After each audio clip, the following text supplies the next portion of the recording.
카르텔들이 새로운 운반 방법을 찾게 됩니다. 저 점점 창의적인 네. 방법들이 생겨났을 것 같아요. 어떻게 했을까요? 이 마약 덩어리를 삼키게 해가지고 네. 그 배설물로 나오게 하는 그런 맞습니다. 루트도 있던데요. 이게 사람 몸속에 마약을 숨겨서 운반을 하게 한 거예요. 그렇죠. 이거를 바디패킹이라고 합니다. 마약을 비닐이라든지 콘돔 같은 탄력성 좋은 라텍스 재질의 여러 개 포장을 해서 사람이 삼킨다든지 아니면 직장으로 삽입을 하기도 합니다. 그거 얼마나 넣을 수 있다고 그거를 몸에다가. 바디패킹을 할 때 한 사람이 마약 봉지를 수십에서 수백 개까지도 넣어요. 수백이에요? 수백 개까지. 가능해요 그게? 먹는 게 그렇게 됩니다.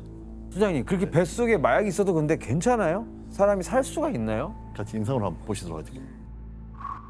어우야. 자, 이게 뭐야? 체내 마약을 숨긴 사람의 엑스레이 사진입니다. 장기랑 뼈가 어떻게 된 거예요? 흰색 부분이 지금 다 그 패킹한 예, 거죠? 패킹한 거죠. 저게 뭐야?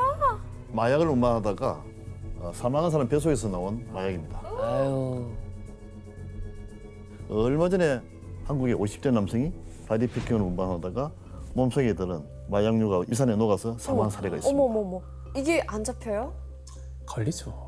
걸려요? 지금 같은 경우는 다 걸리죠. 걸리죠. 다. 근데 예전에 이게 잘 안 됐던 시절에 그게 통과가 됐던 거예요. 아, 네. 그 시절에는. 네. 한 인간이 살아있는 마약 캐리어가 되어서 공항의 보안 검색대를 통과해요. 그런데 밀수를 통한 코카인 유통량이 급증하면서 오히려 미국에서는 코카인의 가격이 크게 하락하기 시작합니다. 그래서 수익성이 떨어지자 카르텔들은 화학적 제조를 통해 중독성이 더 강하고 저렴한 코카인을 만들었습니다. 바로 크랙 코카인이라고 합니다. 크랙은 코카인 분말에다가 탄산 나트륨을 섞어서 물에 희석을 합니다. 그리고 냉각을 시키면은 백색 결정체 형태의 마약이 나오게 돼요. 아. 이건 비교적 만들기도 쉽고 그리고 코카인 1g 가지고 더 많은 양의 크랙을 만들 수 있어요. 다른 걸 섞어서 희석하게 되니까. 아. 코카인이 1g당 150달러 정도였다면은 비슷한 용량의 크랙은 대량 생산하다 보니까 5달러 정도까지 낮춰지게 돼요. 30분의 1로 가격이 확 줄어드는 우와. 거죠. 그러다 보니까 이 크랙은 빈민의 마약으로 불리게 됩니다. 아. 그러니까 예전에는 부자들만 이런 마약들을 즐길 수 있었다면 이제는 솔직히 일반인들도 맘만 먹으면 싼 대중화된 값에 거지. 마약을 할 수 있는 거잖아요. 그렇죠. 특히 1980년대부터 크랙 코카인은 미국 흑인의 빈민가 지역을 중심으로 좀 빠르게 퍼지게 됩니다. 그러니까 중독된 사람들은 점점 더 늘어나고 수요가 증가하다 보니까 더 많이 유통되고 사람을 완전 파멸시키는 거잖아요. 완전 파멸시킨 거죠. 밑바닥까지. 네, 자기 주변의 모든 것을 파멸시키게 되는 거죠. 이 당시 크랙 코카인의 심각한 중독성을 알 수 있는 사건이 하나 있는데요. 여기서 문제를 내겠습니다. 1980년대 후반 미국에서 한 여성은 크랙 코카인 20달러치를 사기 위해 돈 대신 이것과 교환해 미국 사회에 충격을 안겼습니다. 무엇이었을까요? 정답. 그런 네, 거 아니었을까요? 영지 씨? 그냥 막 신발 같은 거? 그냥 이것도 필요 없는 거야, 신발도. 맨발로. 맨발로 그냥 가도 상관없고. 영지 씨, 오답입니다. 아, 그래. 크랙을 얻기 위해 정답. 혜성 씨? 혹시 신장 이런 장기? 장기? 그럴듯해. 아, 너무 정답이다. 끔찍해요. 이거 정답 아니었으면 좋겠다. 다행히도 오답입니다. 네. 근데 뭔가 충격적인 것 같긴 해요. 여성. 아, 이거 설마. 정답. 네, 영지 씨. 아이? 에이 20달러인데. 20달러에? 용진 씨 정답이가 봐. 예? 그럴 것 같아. 아이와 교환을 하려고 하는 거예요. 마약이 이렇게 무서운 거예요. 이 여성이 크랙 코카인을 구하기 위해 팔려고 한 게 아이, 그것도 3개월짜리 아이예요. 아, 3개월. 그러니까 당시 목격자 증언이 있는데 한 여성이 아이를 데리고 술집에 들어와서 딜러한테 돈은 없지만 난 크랙이 필요하다. 그 말을 해요. 그러니까 마약 딜러가 남자 아기가 있으면 좋겠어라고 이야기를 한 거예요. 두 사람이 밖으로 나가 거래를 진행을 한 거예요. 와. 다행히 목격자가 바로 경찰에 신고를 했고 다행히도 아기는 보호 조치가 되었습니다. 야 이게 환각과 쾌락을 위해서는 모성애도 1순위가 아닌 거구나. 그러니까 자식도 팔 만큼. 와. 심지어 크랙 코카인 중독 문제가 심각하던 시기 미국에서는 심지어 크랙 베이비라는 신조어도 논란이 됐습니다. 크랙 베이비? 크랙 베이비 이거 무슨 뜻일까요? 약간 그런 느낌인 거 아니에요? 그 저 월드컵 베이비처럼 약간 코카인 때 하고서 태어난 아이들? 약간 그런 아이들 아니야? 임산부가 네 맞습니다. 네. 임신 상태에서 코카인을 한 거예요? 네. 애가 뱃속에서 계속 환각 상태였겠는데? 그쵸. 이 크랙 베이비들은 정상 아기들에 비해서 체중이라든지 머리둘레, 키 등이 훨씬 작은 초미숙아인 경우가 많아요. 아 그럼요. 이거 영양소가 가지 않을 텐데. 그러니까요. IQ도 낮고 인지장애도 이제 가지고 있는 경우들도 많습니다. 심지어 코카인에 중독된 채로 태어난 그런 경우도 있습니다. 소장님, 현재는 미국 내에서 이 코카인 밀매가 어떤 편이에요? 그 콜롬비아 카르텔은 현재까지도 막대한 코카인을 판매하면서 막대한 양의 돈을 지금 벌어들이고 있습니다. 매년 미국에 반입되는 코카인 양이 한국에서 적발되는데요. 무려 한 5톤 정도 된다 보다. 단속을 피해서 콜롬비아를 빠져나가는 코카인은 그보다 훨씬 많다고 지금 알려져 있고요. 2021년도에는 그 양이 무려 한 약 1,400톤 정도로 추정되는데요. 실제 코카인 1,400톤은 약 466억 6천만 명이 사망할 수 있는 엄청난 수준입니다. 466억. 엄청나죠. 와 저게 아직도 그리고 최근에는 남미뿐만이 아니라 이제 멕시코 카르텔들이 또 새로운 마약 밀매를 벌여서 심각한 문제를 낳고 있습니다. 바로 펜타닐입니다. 그래서 펜타닐은 기사에서 많이 접했죠. 그렇죠. 펜타닐은 아편 계열의 강력한 합성 마약성 진통제입니다.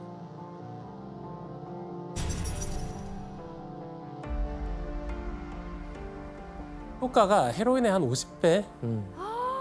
엄청 강하죠. 헤로인의 50배요? 그러니까 몰핀을 비교하자면 몰핀이 한 100배 정도 되는 거예요. 이야. 이게 연필 심 위에 올려진 극미량의 펜타닐이죠. 네. 근데 이 정도 양으로도 사람을 죽일 수 있다는 거예요. 죽인다고요? 예, 사람이 죽을 수가 있는 거예요. 그래서 펜타닐에 관한 경고를 할 때 단 하나의 알약으로도 죽을 수 있다라는 의미로 One pill can kill이라는 표현을 쓰기도 합니다.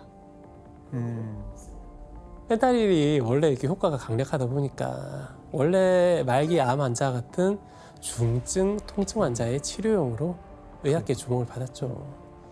1968년에는 효능을 인정받아서 미국 FDA 지금 식품의약품안전처에서 정식으로 의료용으로 사용을 하게 승인도 해줬습니다. 근데 의사 처방을 받아서 사용하는 경우에만 합법이고 의료용이 아닌 불법 제조나 복용은 엄격히 금지되어 있습니다. 근데 교수님 이게 통증이 심한 환자들한테만 특별히 써야 되는 이 약이 어떻게 왜 마약으로 악용이 된 거예요? 그게 만들 때는 진통 효과에 주목해서 만들었잖아요. 근데 헤로인도 그렇고 몰핀도 그렇듯이 진통 효과와 함께 쾌감도 유발합니다. 그리고 중독성도 굉장히 강해서 카르텔들이 이윤을 남기기에 최적의 상품이었던 거예요. 이 멕시코 카르텔들이 2000년대 초반부터 중국 등에서 펜타닐 원료를 들여와서 비밀 실험실에서 제조를 하고 미국으로 보내기 시작합니다. 미국이 이것 때문에 지금 그쵸.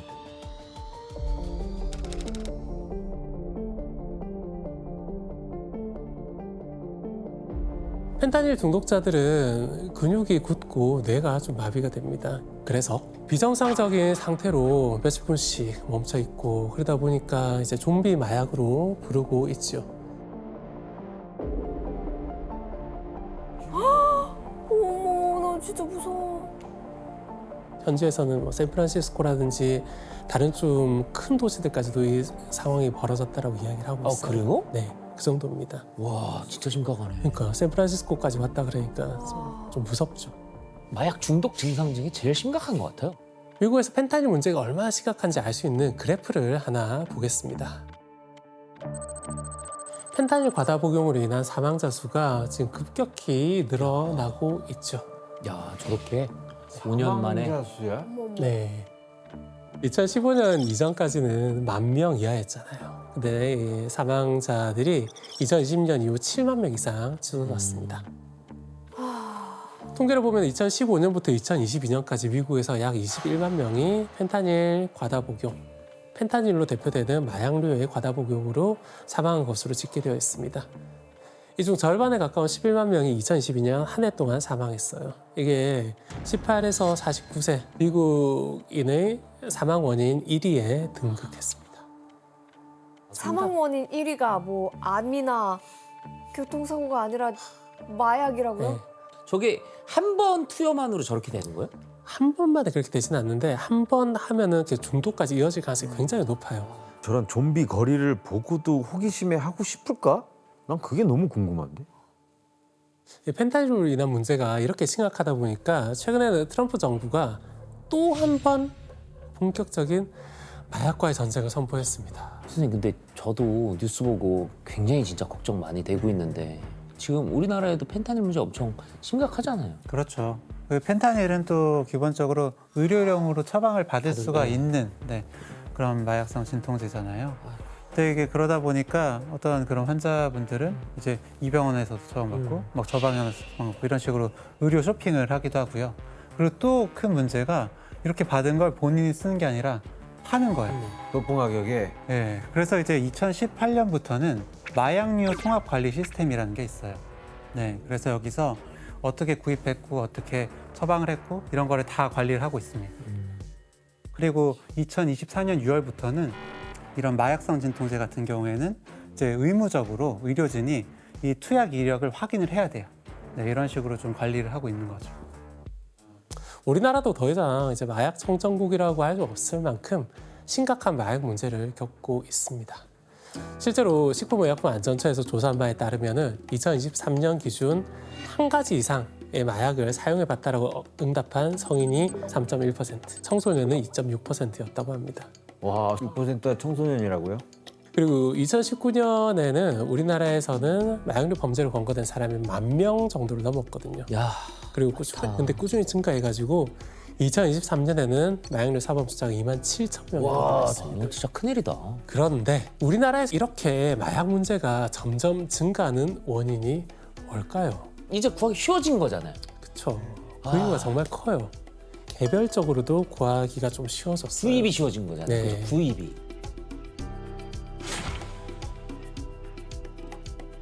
최근에 마약 거래가 어떻게 이루어지는지 영상으로 한번 보겠습니다. 최근에는 온라인이나 SNS 같은 소셜미디어를 통해서 손쉽게 마약을 거래하고 그 텔레그램 막 이런 거.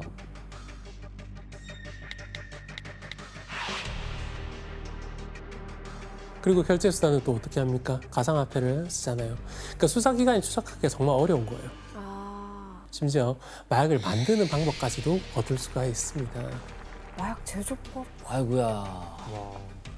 2023년 식품의약품안전처에서 조사를 했을 때 국내에서 직접 마약류를 구하고자 할 경우에는 성인은 89.7%, 청소년은 84%가 인터넷이나 SNS 등의 경로를 통해서 가능하다고 응답을 했어요. 마음만 먹으면 가능하다. 야, 저거 못하는 거야. 이런 걸 보면 SNS가 현대의 새로운 마약 거래 창구로 떠올랐다라고 생각할 수가 있죠. 그리고 최근에 마약 중독 사례가 늘어나는 또 다른 이유가 있는데 바로 향정신성 의약품의 오남용 때문입니다.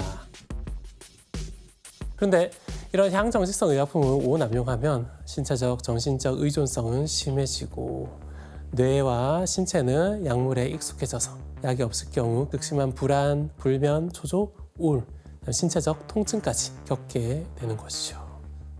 그러다 보면 결국 그 약을 다시 찾게 되겠죠. 계속 복용하다 보면은 내성 때문에 용량은 더 올라가고 그러다 보면 어느 순간 중독 상태에 이르게 되곤 합니다. 이 향정신성 의약품의 오남용 때문에 마약성 물질에 중독된 사례가 최근 급격히 증가하고 있습니다. 진짜 조심해야지, 맞아. 허규영 선생님, 향정신성 의약품 중에 좀 특히 조심해야 될 게 있나요? 펜터민이라는 약이에요. 펜타민. 예, 펜터민. 이제 나비 모양으로 생겨서 네. 흔히들 이제 나비약으로 네, 맞아요. 뭐야. 그래서 이렇게 생겼거든요. 오. 근데 이제 뇌에는 시상하부라는 그런 식욕 조절 중추가 있어요. 이 펜터민은 특히 이 시상하부에 작용을 해서 식욕을 떨어뜨립니다.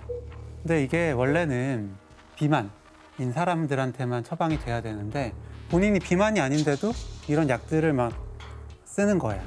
그리고 이 약도 약을 끊게 되면 굉장히 막 무기력해지거나 갑자기 살이 찌는 금단 증상 부작용이 있을 수가 있어요. 그러다 보니까 끊기가 참 어려운 거죠. 근데 요즘에 진짜 참 무서운 게 원래 또 이런 약들은 비대면 처방이 안 됩니다. 향정신성 의약품 같은 경우에. 그런데 최근에 봤을 때 채팅 상담만 하고 5분 만에 이 약을 택배로 배송해준 그런 사례도 있었다고 해요. 비대면 처방이요. 네. 그런데 마약이 이렇게 우리 사회에 깊숙이 침투하다 보니까 청소년들한테 그렇죠. 마약이 무방비하게 노출되고 있어요. 제일 심각해요. 요즘 10대, 20대들 같은 경우는 조심성이 없어요. 그냥 파티를 하죠. 그냥 이제 약이다. 되게 마약이라고 하면 멋있어 보이고 아니면 되게 특이해 보이고 하니까 그냥 거부감 없이 많이들 복용하는 편이고 이게 위험한지도 몰라요. 본인들 그냥 더 기분 좋고 더 재밌게 놀기 위해서 많이들 하는 편이고. 19세 이하 청소년 마약 사범 숫자 비교해 보면은 2011년에 41명이었거든요. 근데 2023년에는 1,477명. 뭐야? 무려 36배 증가했다고 합니다. 언제 그렇게 늘었대요? 아니 선생님 이게 청소년 마약 사범이 왜 느는 거예요? 약 중에 이제 메틸페니데이트라는 약이 있거든요. 이 약은 원래 ADHD, 그러니까 주의력 결핍 과잉 행동 장애 환자에게만 쓸 수 있는 그런 약이에요. 그래서 이제 주의 산만한 게 좀 뭔가 차분해지고 충동성도 좀 조절되고 할 수 있는 그런 약이거든요. 근데 이 약이 우리나라에서 공부 잘하는 약으로 많이 알려졌어요. 근데 이게 좀 문제가 될 수 있는 걸 말씀을 드리면 ADHD가 아닌 학생이 이 약을 복용을 하게 되잖아요. 집중력이 오히려 떨어질 수가 있어요. 그러니까 이 약은 정말로 본인이 문제라고 생각할 때 진단을 받고 처방을 받으시기를 바랍니다. 공부를 못하게 되는 약이네요. 오히려 그럴 수도 있는 거죠. 소장님, 네. 청소년들이 마약 범죄 희생양이 되기도 한다면서요? 여러분들 다 아시는 사건일 겁니다. 그 2023년도 4월달에 발생한 사건인데요. 서울 강남 대치동에서 학원가에서 벌어진 사건이죠. 예. 저도 이거 그래 봤어요. 봤어. 수업 마치고 집에 가는 학생들에게 음료를 나눠주면서 이게 집중력 강화 음료다 이렇게 나눠줬는데요. 실제 거기에는 필로폰이 들어있습니다. 그 당시에 주범이 이례적으로 아주 중형을 선고받았습니다. 23년을 받았답니다. 아, 그럼요. 그건 아주 강하게 엄하게 처벌하는 네. 기조가 지금 23년이요? 이렇게 우리나라를 비롯해 전 세계의 마약 중독 문제가 심각해지다 보니까 점점 더 조잡하게 제조된 불법 합성 마약들도 등장합니다. 이런 불법 합성 마약들의 가장 큰 문제점은 그 효과 자체도 위험한 데다가 비위생적으로 만들잖아요. 불법이니까. 그러다 보니까 불순물도 많이 섞이고 그리고 효과 자체에 따라서 부작용도 나타나게 되는 것이죠. 그렇지. 뭐 지극 정성으로 만들겠어 그거를. 대표적으로 일명 악어 마약으로 불리는 크로코딜 1이 있습니다.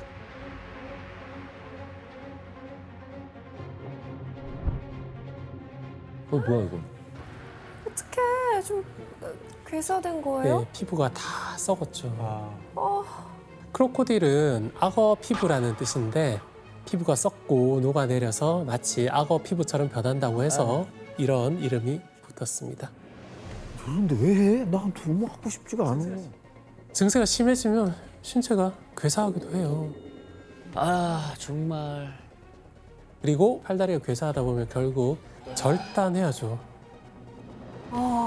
진짜 중독이라는 게 아이도 포기하고 팔다리까지 포기할 수 있는 너무 무시무시한 물질이네요. 맞습니다.